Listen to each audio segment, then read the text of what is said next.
छोटे छोटे काम, छोटे छोटे लक्ष्य आपको एक बड़ी उपलब्धि की ओर ले जाते हैं। कहते हैं कि आप घंटों की हिफाजत कर लें, दिन अपनी हिफाजत स्वयं कर लेंगे। यानी कि जो भी समय आपको मिलता है उसका मैक्सिमम यूटिलाइजेशन आपको करना चाहिए।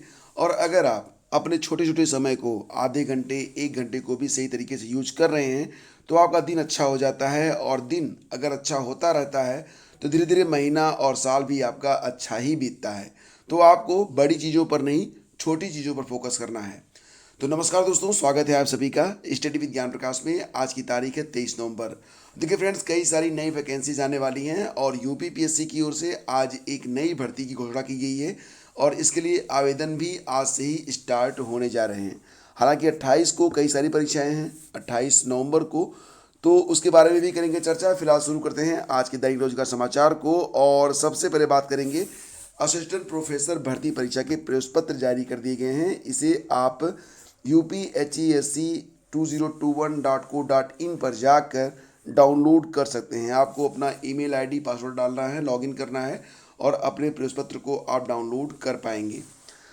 तो प्रदेश के अशासकीय महाविद्यालयों में असिस्टेंट प्रोफेसर के लिए 28 नवंबर को होने वाली तीसरी और आखिरी चरण की लिखित परीक्षा के लिए उत्तर प्रदेश उच्चतर शिक्षा सेवा आयोग ने प्रवेश पत्र जारी कर दिए हैं।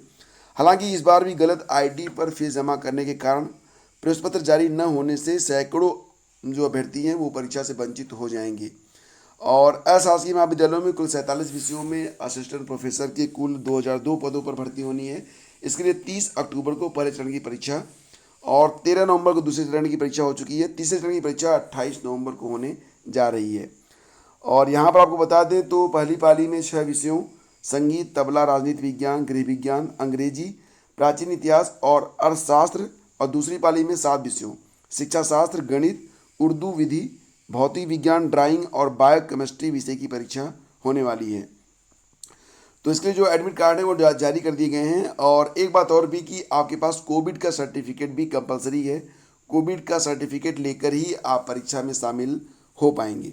आगे बढ़ते हैं फ्रेंड्स, चलते हैं अगली खबर पे। तो उत्तर प्रदेश लोक सेवा आयोग का यह एक शार्ट नोटिस है और विस्तृत नोटिस थोड़ी देर में यानी कि 2-3 घंटे के बाद आयोग की वेबसाइट पर प्रकाशित हो जाएगा। उसके बाद उस पर भी हम करेंगे चर्चा।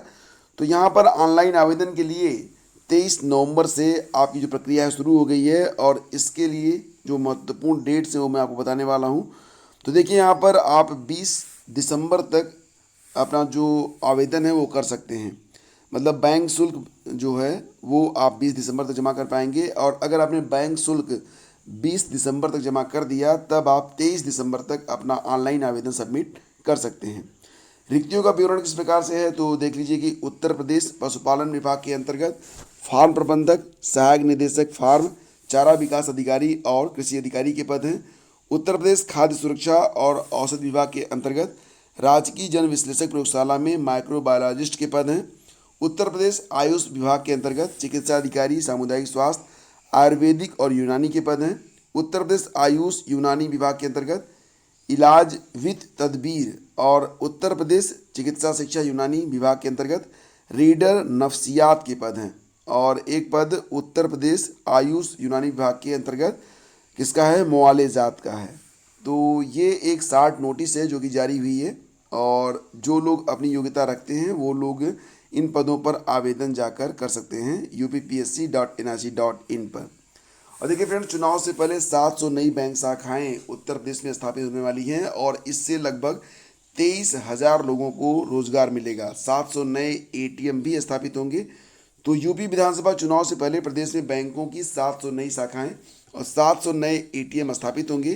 केंद्रीय वित्त राज्य मंत्री डॉक्टर भागवत किशन राव कराडे की अध्यक्षता में यहाँ संपन्न राज्य स्तरीय बैंकर्स कमेटी की विशेष बैठक में यह फैसला लिया गया।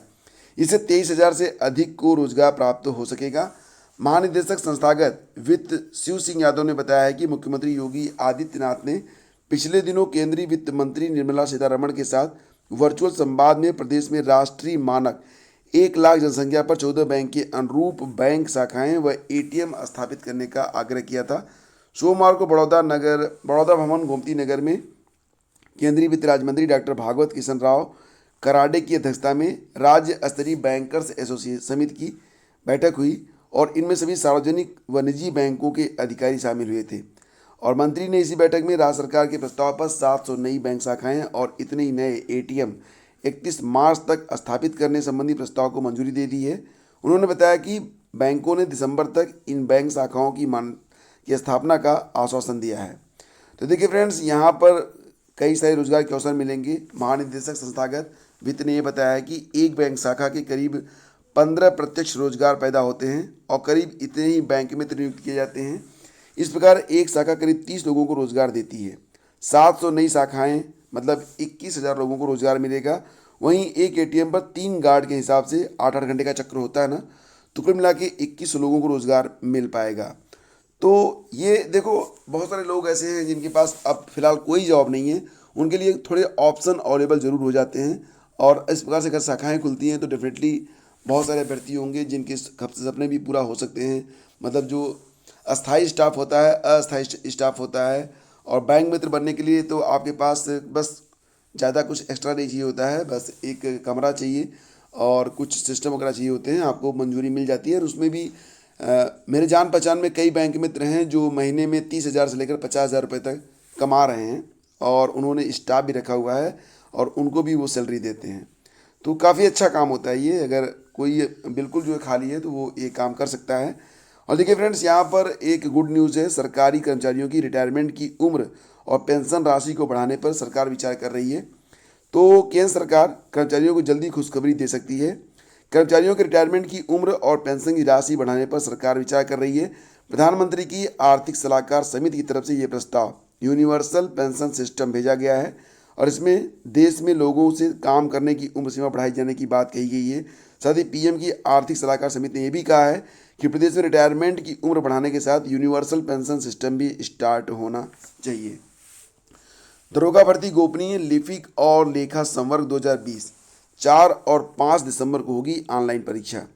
तो दरोगा भर्ती एएसआई गोपनीय, एएसआई लिपिक और एएसआई लेखा संवर्ग के लिए परीक्षा दिसंबर के पहले सप्ताह में होगी। भर्ती बोर्ड की ओर से बताया गया है कि उक्त तीनों पदों के लिए कुल 1329 पदों के लिए मतलब कुल परीक्षा जो है वो 4 और 5 दिसंबर को 2-2 पालियों में होगी।